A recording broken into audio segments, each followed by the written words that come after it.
నీ భారం నువ్వే మోసుకోవాలి. మీరు నమ్ముకున్న వాళ్ళ వల్ల మీకు సహాయం జరుగుతుంది అనుకోవడం అంతకన్నా అవివేకము, అజ్ఞానము ఇంకొకటి లేనే లేదు.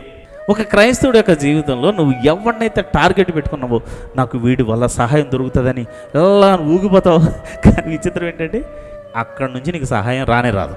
క్రైస్తవుడు ఎప్పుడు కూడా అలా వస్తుందంటవా సహాయం, ఇలా వస్తుందంటవా సహాయం, ఇటు ఇటు అని చూస్తాడు.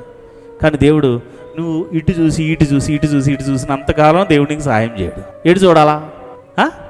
ఆకాశమందున్న ఆసేనుడా నీ తట్టు కనులెత్తుచున్నాను, కరుణించుమా యేసు కాపాడుమా. ముందు చూసేసి వెనకాల చూసేసి రైట్ లెఫ్ట్ చూసేసి మన వాళ్ళగా దిక్కు లేనివాడికి ఎవరి దిక్కు? మొత్తం మీద ఫలితం అయితే వస్తుంది, కానీ అది ఎవరి వల్ల వస్తుందంటే నువ్వు